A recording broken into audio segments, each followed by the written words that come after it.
Salve, salve, pessoal. Fagner Borges aqui. Tô vendo que a galera começou a chegar aí, o chat tá frenético. Show de bola. Tô aqui com o Christian. Christian, dá um oi pra galera aí. Olá, pessoal, tudo bem? Christian, hoje a gente vai falar um pouquinho sobre produtividade, né? Sobre ter tempo livre. E eu queria que você aproveitasse para contar um pouquinho quem é você. Eu vi que a gente fez uma pesquisa antes aí, e eu vi que a galera ainda não te conhece, então seria bem legal eles terem uma noção do gigante que tá aqui comigo hoje. Cara fantástico. E é só dar uma pesquisadinha na internet que tem noção, né, do tamanho de Christian Barbosa.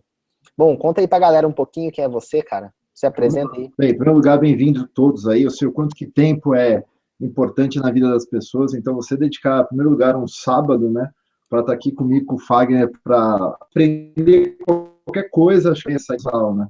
Acho que isso é muito válido. Eu sou o Christian Barbosa, eu sou hoje o maior especialista no Brasil em produtividade.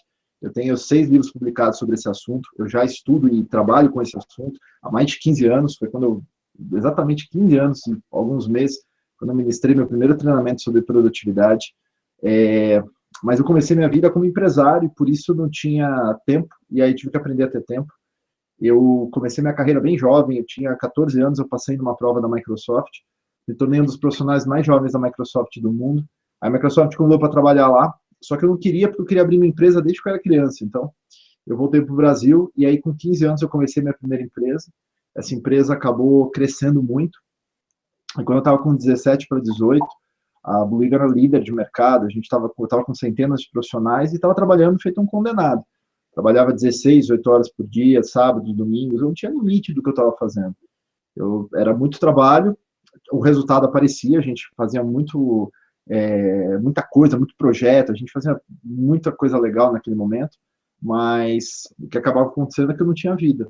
E aí eu comecei a ficar doente, começou com uma gastrite, depois virou uma gastrite erosiva, depois virou uma úlcera, depois virou um tumor no meu tubo digestivo. E quando eu fazia a biópsia, o médico falou, cara, você tem que mudar radicalmente o seu estilo de vida, quem você é, o que você faz. Isso aí você tinha quantos anos, cara, quando aconteceu esse processo aí? Quando eu fiz a biópsia, eu tava com 18. Eu ia fazer 19. Com 18 anos você já tava nesse ritmo louco, frenético, bicho. Foi punch ali. Caraca. A empresa estava crescendo e naquela época era difícil treinar pessoas, porque a gente fez os primeiros portais de internet da América Latina, então você não tinha a tecnologia naquele momento, para você treinar pessoas era difícil, então a gente tinha que pegar as pessoas que a gente tinha e fazer virar 2, 3 turnos, né? E eu sempre fui programador, sempre gostei de programar, então eu, me enfiava lá e programava e me dedicava pra caramba. Então isso realmente complicava, porque às vezes eu falava, vou eu fazer. E aí a empresa crescia, mas ao mesmo tempo também os meus problemas cresciam, né? E aí eu vi o quanto que é importante, a gente não dá valor para isso. Uhum. A gente só vai dar valor para isso quando a gente não tem, sabe? E aí realmente a coisa pega um pouco. E a minha saúde pegou demais, eu ficava muito doente. Porque as pessoas não entendem que o problema de você trabalhar demais, ou qualquer coisa que você faz demais, isso afeta direto o teu sistema imunológico. Hoje, pesquisando isso, investindo em pesquisa sobre isso, eu entendo o quanto que realmente isso faz a diferença. O sistema imunológico da pessoa, com nível de estresse, por vários fatores, né? A gente está falando desde adrenalina, cortisol, um monte de coisas que o próprio estresse gera, ele destrói o teu sistema imunológico e com isso a pessoa vai ficando doente, vai ficando cansada, vai perdendo energia, vai perdendo o foco e a produtividade. Quando ela vê, ela está realmente num ciclo de sobrevivência, ou pior, um ciclo de frustração, onde ela está indo para baixo, literalmente, e acaba não saindo do lugar. E eu estava naquele momento num ciclo de sobrevivência, eu estava ali, sabe, tentando achar como que eu faço para ficar mais de pé e tomar pó de Guaraná, para trabalhar mais, para fazer mais projetos. E isso foi complicado. E foi aí que o médico falou assim, faz um curso de yoga, meditação e gestão do tempo. E foi quando eu fui fazer um curso de gestão de tempo, que é a minha secretária, na verdade, que me fez fazer esse curso, eu não queria. E aí eu fui no curso e eu gostei. É interessante que sempre tem uma mulher mandando na nossa vida, né? Quando não é a mãe, a mulher, a secretária, sempre tem alguém para botar ordem na casa. Se não fosse as mulheres, não tinha mundo, né? É verdade, cara. Eu sou muito grato a ela que insistiu comigo e falou, não, você tem que fazer, tal, não sei o que. Aí me botou no curso que eu fui totalmente contra a minha vontade. Mas quando chegou naquele final daquele curso, eu vi ali e falei, isso aqui é o caminho, acho que isso aqui pode me ajudar. E aí eu fiz o curso dos caras 4 vezes. E na 4ª vez, ele convidou para virar instrutor deles. Ele falou, cara, já fiz tanto nosso curso, a gente não tá no Brasil, você não quer ser nosso instrutor? Eu falei, eu quero. E aí que tá a coisa, né? Eu não mudei do dia pra noite. As pessoas falam assim, você aprendeu a ter tempo do dia para noite? Não, eu, Christian, demorei 3 meses para ter benefícios com relação a isso, para não trabalhar mais sábado e domingo, fazer meu tratamento. Pô, mas ainda foi rápido mesmo assim, cara. 3 meses é rápido, pô. É rápido, mas quando você fala hoje, né, a pessoa fala assim, em 21 dias você consegue mudar os seus hábitos, tal, não sei o que, isso é uma grande mentira. Né? Não existe isso hoje, nada é do dia para a noite. Nem os problemas são do dia para a noite. Na verdade, uma doença, por exemplo, na verdade é um acúmulo de coisinhas que quando você, estoura. Então as pessoas elas acham que meu casamento acabou do dia para a noite, minha saúde acabou do dia para a noite, meu dinheiro acabou do dia para a noite. Nada acaba do dia para a noite. São coisas que você vai juntando e chega um momento que qualquer coisinha, explode. É a última gota, né, ali do balde. Literalmente, literalmente. Então foi assim. E aí eu virei instrutor deles, depois eu virei instrutor de um monte de outras consultorias, porque era um hobby. E a minha empresa começou a fluir melhor. Eu não precisava gastar muito tempo fazendo isso. Eu fazia 2 ou 3 vezes um seminário ou uma consultoria para esses caras por mês. E virou um hobby em paralelo. E aí depois eu acabei escrevendo meu primeiro livro, que foi em 2003 para 2004, que foi o Tríade do Tempo, que era uma tese baseada numa pesquisa tal, e foi um sucesso, foi um grande best-seller. Ainda é até hoje. Ano passado a gente só ficou fora da lista dos mais vendidos aí do Publish News durante 7 semanas. Então, realmente é um livro que mesmo depois de tantos anos, claro que eu já estou na 7ª revisão do livro.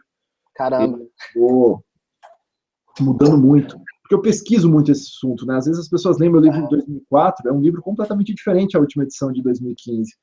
Então, eles têm diferenças de dados, de pesquisa, de momento. Naquele momento, em 2003, as pessoas não tinham smartphone. Só que eu já vi uma tendência na pesquisa que as pessoas estavam usando aquele celular horroroso para marcar seus compromissos, para colocar os clientes. Que massa. Não, loucura, isso não vai pegar, tal, não sei o que, isso vai demorar para acontecer. E foi um negócio de 5 anos. Em 5 anos veio o iPhone, nem um pouco antes, até 3 anos depois veio o iPhone projetado globalmente, né, porque ele já existia um pouco antes. Mas foi bem legal aí o que aconteceu com a produtividade nessas últimas décadas. E aí hoje? Oi? Aí hoje? Eu hoje faço muita coisa. Eu fundei um fundo de investimento privado, que é a Dreammaker, onde eu invisto em startups. Então Precisamos conversar sobre isso. Vamos falar, isso é muito legal, eu adoro isso. Então tem esse fundo, tem a Tríade é uma consultoria global hoje, a gente atende aí mais de 54 países, a gente já treinou mais de 2 milhões de pessoas presencialmente dentro da nossa metodologia em vários países. A gente atende no Brasil das 1.000 maiores empresas, mais da metade das maiores, e globalmente a gente atende 8% aí das maiores empresas globais. Então, posiciono muito forte nesse segmento. E tem outras coisas que eu faço. Eu tenho uma empresa em São Francisco, que é um investimento da Tríade de inteligência artificial para e-mail e produtividade. Então, acabou que me mudei para lá um tempo, então eu fico bastante aqui entre o Brasil e os Estados Unidos. E é isso, tenho vida. Hoje eu tenho vida, eu tenho esporte, muito mais negócio. E é interessante, porque você tem vários negócios, né? Você tem aí o fundo de investimento, você tem a Tríade, você tem as consultorias, as palestras que você faz, e mesmo assim, hoje você ainda parece que tem mais tempo livre do que quando você estava lá com 18 anos e tinha só uma empresa com vários projetos. Total. E assim, é isso que a gente não consegue enxergar. Naquela época, eu não conseguia ver uma alternativa para o que eu estava fazendo. Eu achava que não tinha jeito, que era só urgência, que era um mundo louco. Hoje, eu faço muito mais coisa. Naquela época, eu tinha eu e uma empresa. Hoje, são muitos negócios, são muito diferença de assuntos, países diferentes, e quando eu vejo, eu estou com muito mais possibilidade de tempo. Então, realmente, o que a gente precisa aprender é a mudar essa nossa mindset com relação a isso. E é isso que faz a diferença. Essa é a pergunta que eu ia fazer para você. O que você acha que mudou ali? O que você acha que foi o que fez a diferença para você ali? Sair de um cara que não tinha tempo nenhum, quando você tinha só uma empresa, e hoje com muito mais empresas, com muito mais coisas, você ter muito mais tempo livre. Eu acho que foi realmente a forma como o meu cérebro pensava sobre a minha rotina, sobre o meu tempo. Acho que isso que fez a mudança. Quando eu aprendi a forma de controlar, de antecipar, de fazer realmente a minha rotina funcionar diferente, eu comecei a ver que dava para encaixar mais coisas. E esse é um ponto. As pessoas têm que ter o seguinte, que o tempo livre, ele te gera resultados extremos. Não só resultado, porque eu tinha resultado lá atrás. Mas uma coisa é ter resultado, mas agora uma coisa é escalar esse teu resultado num nível absurdo. Então, isso que é realmente bacana quando a gente fala de ter resultados extremos aí. Massa, cara. Que show. E hoje, Christian, como é que você faz para controlar as suas atividades? Como é que funciona essa questão? Bem, eu tenho métrica para tudo, né? Então eu uso muita métrica. A gente depois pode falar até sobre a questão de métricas das pessoas. Bacana. Mas eu uso software, então eu tenho um software online. Eu uso dois produtos, basicamente. Três produtos que salvam minha vida em termos de produtividade. Eu uso o Microsoft Outlook. No Outlook eu tenho meus e-mails centralizados e tenho minha agenda e os meus contatos. Então, dentro do Outlook, isso sincroniza para o meu celular e para os outros micros que eu tenho. Então, eu estou com o micro aqui, lá em São Francisco tem o meu outro. Então, se eu boto no Outlook, que é o desktop, eu uso no desktop, não só online, mas também está sincronizado para online, ele já sincroniza. E ele é sincronizado tanto online quanto o desktop, o celular, tudo ele sincroniza. Celular, todos eles sincronizam no mesmo conceito, no mesmo tudo. E todas as minhas contas estão lá. Esse é um ponto, né? Porque quando você tem conta no Gmail, conta no Yahoo, conta em outro lugar, você tem que acessar 3 lugares diferentes para ver suas contas. O meu não, cai tudo ali, com exceção do Gmail. O Gmail é o único que não cai. Porque o Gmail, eu digo que é o meu e-mail que eu não vejo muito. Literalmente quando eu vou precisar acessar um site, então uma coisa que tem uma cara de spam, eu jogo pro Gmail porque é um e-mail que eu não vejo tanto. Fazer um hangout, né, que tem que ser Gmail. É verdade. Então, se for lá hoje no meu Gmail, sei lá, tem e-mail lá que eu não leio, não acesso. Eu tenho alguns e-mails assim para a caixa de spam. Então, o meu é só um, Gmail. Eu uso, então, o Outlook para isso. Eu uso o OneNote para tomar notas, que é um produto que eu amo de paixão. Eu troquei o Evernote pelo OneNote. Muito melhor, muito mais legal, sincroniza também com tudo. Vou dar uma olhada. Puta, é muito bom, cara. Eu usava muito o Evernote. Eu uso o Evernote. Eu gostava pra caramba, eles me convidaram para ser embaixador deles. O Phil Labrin, que é o cara que é o fundador, putz, já falamos várias vezes. O escritório dele, inclusive, é bem perto da GoBox. A gente já teve vários cafés. É um cara que eu admiro muito, grande empreendedor, um puta de uma sacada. Mas o OneNote, ele realmente é melhor do que o Evernote. Ele é mais leve, a forma dele sincronizar eu achei mais bacana. Ele até não tem tantos recursos quanto o Evernote tem hoje, o que também é bacana, mas, putz, para mim, e com o meu computador, eu consigo escrever na tela. Esse hardware que eu tenho aqui, ele escreve na tela. Então, e ele converte de imagem para texto, é muito legal. E para tarefas e gestão da minha equipe, eu uso o Triad. Então, o Neotriad é um software de planejamento pessoal. Então, ali eu tenho todas as minhas tarefas. Ele tem uma função de planejamento, onde eu planejo toda a minha semana. Ele tem a função das equipes, que eu vejo tudo que está rolando das empresas. Então, claro, tem startup que eu tenho uma participação pequena e que eu não consigo impor o uso de uma ferramenta. Mas em todas que eu imponho o uso de ferramenta, eu consigo ver tudo que está rolando, tudo que está acontecendo e consigo distribuir essas tarefas para o time. Então, ali está a minha prioridade. Eu abro, por exemplo, o computador para trabalhar, abro o browser, tenho na Neotriad, tem minhas tarefas, e ali eu me priorizo e me organizo. Se chegou um e-mail que eu preciso fazer alguma coisa, eu vou passar para o Neotriad. Se eu estou no celular, eu vou pegar, eu vou anotar a tarefa lá também. Então, eu uso a minha base de trabalho são tarefas. Se eu não estou numa reunião, eu estou numa tarefa. Então, esse é o que eu faço. Eu não trabalho por e-mail, então eu vejo e-mail 4 vezes por dia, em média, quando eu estou num escritório. E esses e-mails eu vou transformando em atividades ao longo do dia. Esse basicamente é a minha rotina. Caramba, você vê mais e-mail que eu. Eu vejo uma vez por dia. Eu vejo que tem muita coisa que vem por e-mail ainda, não tem jeito, né? A gente lidando com o cliente, então, RH de grande empresa, tem diretor, tem times, tem as outras startups que eu não estou junto, então acontece. Mas uma coisa é a seguinte, o e-mail, para mim, ele é uma forma de comunicação, ele não é a minha forma de interação maior. Eu sempre digo o seguinte, por exemplo, WhatsApp e Messenger, eu vejo muito pouco também. Então, eu não tenho nenhuma notificação no meu celular, nada me apita. Porque eu penso o seguinte, se for urgente, a pessoa vai me ligar. E é isso que a gente tem que ter, porque o nosso cérebro, se ficar vendo esses negócios, ele acaba consumindo um volume de energia totalmente desnecessário, né? Então, a gente não precisa fazer isso. Então, notificações zeradas, simplesmente é isso. Quando eu preciso fazer alguma coisa, eu vou marcar o horário para fazer e acabou, e ponto. Não tem mistério nisso. Tem um amigo meu, ele fala uma frase que eu gosto muito, que é: se você não fizer a sua agenda, os outros vão fazer a agenda deles ser a sua, né? Então, quando você deixa a notificação ativada, você acaba que funciona na agenda das outras pessoas. Você vê e-mail na hora que as outras pessoas querem, você vê o WhatsApp na hora que eles querem, você vê qualquer aplicativo na hora que eles querem, não na hora que você deve ver, dependendo da agenda que você constrói no dia. É isso aí. As minhas prioridades estão acima das prioridades dos terceiros. Claro que tem coisa urgente, aí obviamente, vou priorizar, ligo algum cliente, eu sempre tenho espaço para urgências no dia. Então, nada me mata, nada me pega tão desprevenido assim. Claro que uma surpresa acaba acontecendo, mas não vai me matar. Com certeza. Muito show, Christian. Cara, e conta mais um pouquinho aí pra gente, dá alguma dica, assim, se fosse você parasse tudo que você tem hoje montado, fosse começar do zero, qual que seria, assim, o seu foco, a sua prioridade hoje?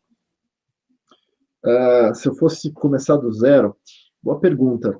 Se eu fosse escolher um assunto para trabalhar, por exemplo, com marketing digital, com algum produto de conhecimento, como você fala no Freesider, sair do zero, né, e começar a estruturar alguma coisa, eu iria para dois caminhos, que eu acho que são dois caminhos que tem, pouca gente trabalhou no Brasil, tem crescimento, eu já vi pesquisa sobre isso, enfim, o primeiro caminho seria finanças pessoais. Apesar de você parecer, putz, tem muita gente de finanças pessoais, porque tem muita gente de finanças pessoais, mas no online tem pouquíssima gente atuando legal com isso. Eu acho que tem espaço para nichar isso absurdamente, sabe? Eu tenho dois amigos que são banqueiros, um tem banco mesmo, e o André, ele vira e fala uma coisa seguinte, fala, Christian, no Brasil, o problema do brasileiro é que ele não sabe lidar com o seu dinheiro. O americano, eu vejo que tem uma consciência financeira gigantesca, sabe? Então, se eu fosse começar hoje do zero, eu começaria produtos na área financeira, mas assim, não precisa nem pensar. Tanto em software, quanto em treinamento, quanto em fazer tipo um mentoring financeiro, quanto ajudar. Você pode pegar, por exemplo, o caso da Empíricos, né? Por que a Empíricos cresceu tanto? A Empíricos, ela veio no nicho e falou, cara, vamos arrebentar. Eles arrebentaram de fazer sucesso e ainda estão arrebentando. Mas assim, acho que dá para criar várias outras empresas como a Empíricos e fazer isso subir. Então, esse seria o primeiro nicho que eu trabalharia. Fortíssimo. O segundo nicho que eu trabalharia é o nicho de relacionamentos, se eu fosse começar do zero. Eu sem dúvida nenhuma, relacionamentos um negócio que dá muito dinheiro, é um negócio que tem muita oportunidade. As pessoas estão buscando hoje melhorar o seu nível de relacionamento, as pessoas estão com tanta pressa de viver que elas não conseguem enxergar quem está do lado, não conseguem ter tempo para namorar. Você pegar hoje o Brasil no ranking, ele está entre os países que as pessoas estão mais solitárias. As pessoas estão literalmente, não conseguem arranjar uma pessoa que às vezes também está solitária do outro lado. Então, aliás, inclusive na Dreammaker, eu estou procurando uma empresa para investir em relacionamentos. Eu queria fazer um Tinder brasileiro, né? Mas até não sei, não estou dizendo que é o Tinder, mas estou dizendo o seguinte: o Brasil tem espaço para fazer empresas de relacionamento, software de relacionamentos sérios, sabe? Tem empresas nesse segmento que faturam muito alto, mas tem nichos especiais que são muito bacanas. Por exemplo, o nicho de terceira idade. Esse é um nicho que eu olhei muito com relação a isso. Eu quase investi numa empresa que fazia relacionamento para a terceira idade. Achei bem bacana a ideia dos caras. O aplicativo estava pronto, eu estava com o cliente testado. Só que aí aconteceu que um mudou para o Canadá, e aí o outro deu uma desanimada, o negócio acabou não andando e a empresa acabou desistindo. Mas uma pena, porque a gente estava na ponta de fazer o investimento neles, e eu achei que tinha um grande potencial mesmo. Você pegar pessoas, por exemplo, de 60, 80 anos, isso é um mercado gigantesco no Brasil. Enfim, então essas seriam as duas coisas que eu faria, em termos de conteúdo. Agora, o jeito que eu faria, eu procuraria fazer o quê? Eu procuraria primeiro criar um modelo de negócios muito claro. Essa estratégia tem que estar muito clara. Não adianta você pensar no produto se você não pensa na estratégia. Então, acho que seria a primeira ponta, criar essa estratégia com uma clareza ímpar. Depois disso, eu trabalharia muito forte em automatizar os processos ao máximo. Porque a minha diferença de hoje para lá atrás é que lá atrás eu era o cara que fazia muita coisa. Apesar da gente ter, na Blue Eagle, tinha gerente financeiro, tinha diretor de recursos humanos, a gente tinha pessoal de operações, a gente tinha uma estrutura de empresa grande, realmente, a gente era uma empresa de médio porte, a gente tinha aí com centenas de pessoas, você tem que ter estrutura. A gente tinha muito processo, mas eu vou te dizer que os processos funcionavam porque a gente tinha muita gente. Então, quando você começa hoje, você começa você. Então, se você não tem processo, o que acaba acontecendo é que você está trabalhando demais. E quando você vê, você está perdido na empresa. A empresa só cresce onde você consegue simplesmente abraçar. Então, isso em qualquer área, né? Isso é qualquer área, né? Qualquer área. E aí a terceira coisa que eu faria é um foco muito grande em marketing. Porque essa é a pegada de hoje, né? Vou te dizer que a gente já investiu em muita empresa que quebrou lá atrás. E dessas empresas que quebraram, nenhuma delas quebrou porque não tinha um bom produto, porque não tinha uma boa ideia. Às vezes não tinha um bom empreendedor, e o empreendedor também faz a diferença. Mas, em geral, as empresas quebram, vou dizer que 80% delas quebram, pelo menos as que passaram na minha mão foram isso, porque elas não tinham uma coisa, tração, não tinham clientes, não tinham vendas, mas tinham bons produtos. Então, o empreendedor ele tem que ser marqueteiro a todo momento, ele tem que estar se divulgando, ele tem que estar criando canais, tem que estar interagindo online, e o marketing digital é uma baita possibilidade para você fazer isso hoje, né? Você poder trabalhar hoje em qualquer lugar, não importa onde você esteja, né? Virar um freesider, literalmente, você consegue parar para falar, cara, é outro tipo de vida. Então, eu faria muito esses 3 pilares, eu começaria dessa forma. Show de bola, cara. E aproveitando que você falou aí do mercado digital, né? Você que é um cara que é investidor, tem empresa, uma série de coisas, empresas tradicionais, inclusive, no modo tradicional, mesmo que trabalham com softwares, né? Mas é físico ali. Como você enxerga esse mercado? Porque existe um medo, eu vejo muita gente me pergunta, sempre manda pergunta, né? Do tipo, cara, mas esse mercado não tá saturado, esse negócio é seguro, isso aí não é picaretagem e tal. Como é que você enxerga, cara, essa questão aí no mercado de marketing digital, de infoproduto, para ser mais preciso, assim, a questão de afiliado, essa coisa toda? Tá. Bem, eu acho o seguinte, eu posso te responder isso com toda franquia, até como eu via isso, porque eu, obviamente, vim do mundo offline, apesar de ter sempre empresas de tecnologia e estar na web, então eu já estava muito acostumado com tudo que é digital. A gente tem empresa que faz processamento de cartão de crédito, sabe? Então a gente já está muito inteirado desse tipo de mercado digital em si com relação a isso, mas não especificamente do modelo que o pessoal está fazendo de criar conteúdos online. O que já é um mercado extremamente estabelecido nos Estados Unidos.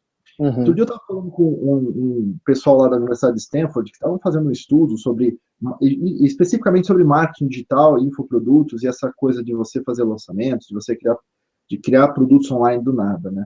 O que eles entendem é o seguinte, o mercado americano, por exemplo, o mercado americano, eles enxergam que está saturado de produtos. Tem muito produto, tem muita coisa lá. Mas mesmo estando saturado de produtos, tem muita venda e vai ter sempre, eles entendem.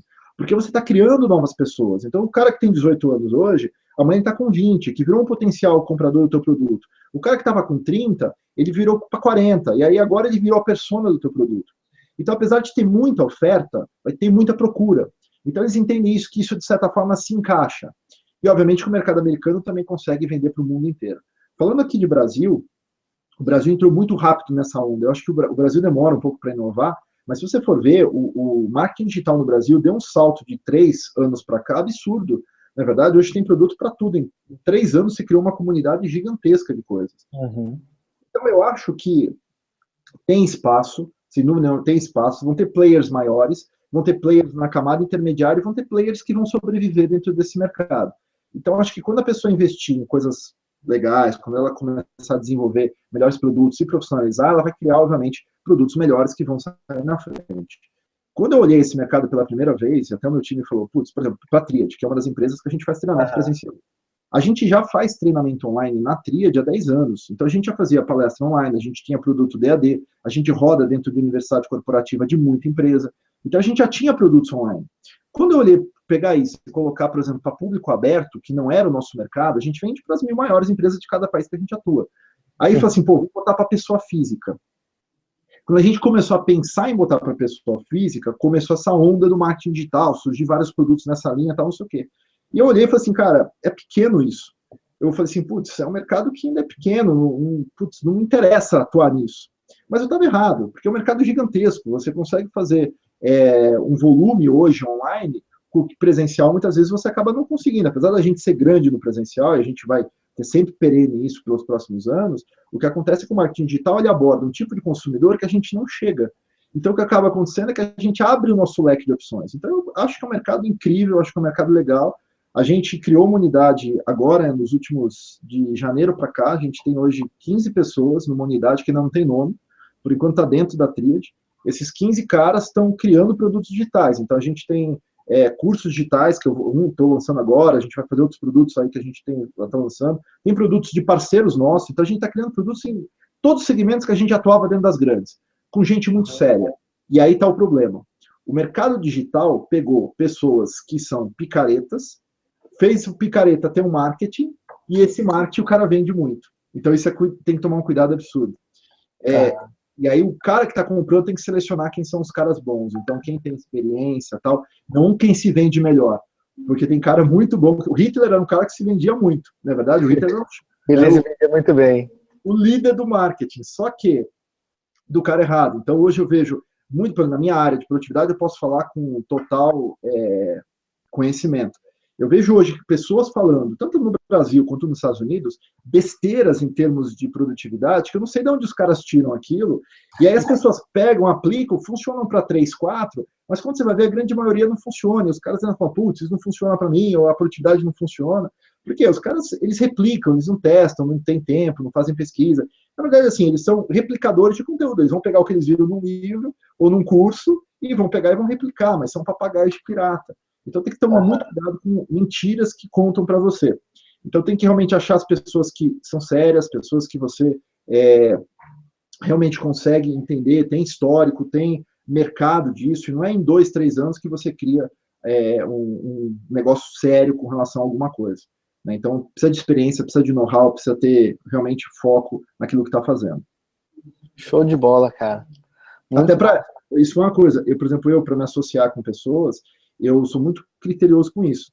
Quando teve a onda dos congressos digitais, eu fiz dois, um de um amigo e outro de um parceiro de negócio. Eu não fiz mais nenhum, e tive uma porrada de convite, me neguei. Até para fazer o que a gente está fazendo aqui, eu sou extremamente criterioso de que pessoas que eu vou escolher, pessoas sérias, pessoas que têm algum tipo de histórico e tal, como eu te falei, eu já te conhecia antes de te conhecer. Eu já tinha visto você, tinha um amigo meu que falou de você também. Assim, eu falei, putz, então, gostei do seu conteúdo, gostei da tua abordagem, então, respeito você como gerador de conteúdo nessa área, entendeu? Mas assim, você mesmo sabe, quantos caras não estão aí fazendo coisas similares que você fala, meu Deus do céu, que absurdo. E às vezes copiando o conteúdo, que é pior. Normalmente, né? Eita. Show. Falhou sua última fala, Christian, não deu para ouvir o que você falou. Eu falei que muitos deles, inclusive, copiando às vezes teu conteúdo, né? E quando você vê, os caras estão copiando para pagar de pirata. É verdade. Bom, mas faz parte do mercado, né? A gente combate criando novos conteúdos melhores, mais novos, mais atuais. O cara que copia, ele vai estar sempre atrás, porque ele vai estar sempre copiando e nunca criando. Isso aí. Bom, galera, eu acho que vocês entenderam bem aí, então, né? Se tiver alguma coisa sobre isso aí, é só falar. Christian, cara, obrigado aí pela sua atenção, pela sua dedicação aqui com a gente. Eu queria só te fazer mais uma perguntinha para poder te liberar. Fique à vontade. Seguinte, com relação, eu vejo a maioria das pessoas, elas tentam ser mais produtivas para poder trabalhar mais. Como é que você encara essa questão de você conseguir produzir mais, trabalhar menos e ainda assim ter grandes resultados? Você é um exemplo claro disso. Eu acho que a gente tem que ter mais tempo para ter mais resultados, ponto. Isso não significa trabalhar mais horas. Acho que cada um tem que ter o seu limite. E o limite de horas, para um pode ser 4 horas de trabalho por dia, para um pode ser 4 horas de trabalho por semana, para um pode ser 6 horas por dia, tanto faz. Você tem que escolher o limite que te faz feliz. Entendendo que esse limite te faz feliz, você tem que fazer com que esse teu limite de horas sejam tão bem intensamente usados, com atividades que geram um alto tipo de resultado, para você, obviamente, conseguir, com menos esforço, gerar mais resultado. Então, por exemplo, no meu caso, eu trabalho 10 horas por dia. É o que me faz feliz. Segunda a sexta, sábados, raramente eu faço uma ou outra coisa, às vezes uma reunião que a gente está fazendo. Você trabalha quantas horas por dia, cara? Eu trabalho 10 horas por dia. É o que me faz feliz. Você se sente bem assim? Cara, isso inclui, obviamente, o almoço, né? Então, às vezes, eu almoço por 2 horas. Então, se você for ver de trabalho mesmo, às vezes tem 9, 8 horas. Mas eu começo minha rotina no escritório provavelmente às 9 horas da manhã e vou até às 19 horas. Então, esse é meu padrão, esse é o meu schedule aí. Tem dias que eu vou um pouco menos, mas é difícil eu ir, porque geralmente eu coloco alguma coisa depois já. Por exemplo, eu jogo tênis à noite, então eu gosto de botar 7h30. Então, não vou ficar mais do que 7h30, porque eu não vou perder meu tempo de jeito nenhum. Então, eu gosto disso. E agora, de manhã, por exemplo, eu acordo todos os dias às 6. E aí, entre as 6 e as 9, tem 3 horas para fazer um monte de coisa legal também. Então, isso é que me faz feliz, acabou. Isso permite com que eu tenha tempo, tenha lazer, tenha esporte, tenha família, tenha esporte, sabe? Esteja bem com energia, esteja disposto e evolui e o resultado continua. Entendeu? Essa é a minha escolha. Se daqui a 10 anos eu falar assim, pô, eu quero trabalhar menos, quero trabalhar 5 horas, beleza, vou trabalhar 5 horas. Mas hoje eu gosto, sabe? Eu sou o cara que eu gosto de ver, vou na startup, eu gosto de falar, enfim, eu gosto de trabalhar assim hoje. É o que me faz feliz. Então, você vê, Muita gente fala assim, nossa, o Cristiano deve trabalhar só 5 horas por dia. Não, eu trabalho 10, eu gosto de trabalhar 10, só que nessas 10 horas eu escolho com muito cuidado as tarefas que eu vou colocar para que essas tarefas me atinjam um resultado muito importante. O pessoal fala da tal da lei de Pareto, né, 80-20, tal, que 20% do seu tempo gera 80% do seu resultado, ou 20% dos seus clientes gera 80% do seu faturamento. E, na verdade, não é bem assim a proporção. Se eu fosse redefinir Pareto, eu diria que uma quantidade pequena do seu tempo gera uma quantidade maior de um resultado X. Ou seja, que pode ser 40% às vezes do seu tempo gera os outros 60% dos seus resultados. A proporção não precisa ser 80-20 exatamente. É isso que eu quero deixar claro. O importante é você ter em mente que você não precisa necessariamente dedicar 100% para ter 100% do resultado, né? Uma parte ali, um pedaço. Eu gosto muito desse mindset do Paretos. E aí eu penso o seguinte, muito bem, nessa semana, qual que é as grandes prioridades da semana? Então, essa semana eu estou com uma startup nova, que a gente está acertando os contratos, vendo, então eu preciso colocar eles no que eu chamo do meu processo de startup. Então, essa é uma prioridade dessa semana. Tem o lançamento que vai ser no final do mês, mas essa semana a gente está fazendo, a partir dos leads, fazendo algumas coisas que estão acontecendo. Então, eu estou focado em fazer isso. Então, tem coisas que eu seleciono de atividades no dia que me geram esses resultados que são grandes, que são esperados. Então, é isso.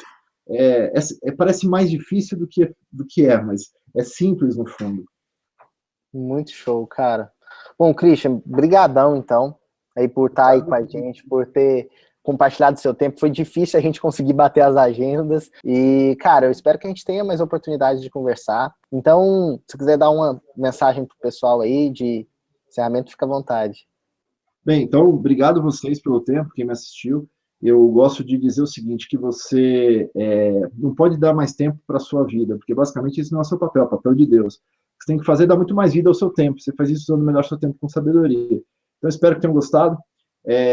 Depois procura Christian Barbosa no Google, vocês têm bastante informação, podcast e tal, não sei o quê.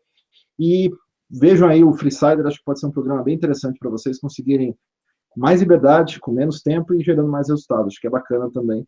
Então, espero que o Freesider ajude vocês aí. Valeu, Christian. Obrigadão, velho. Até mais. Parou.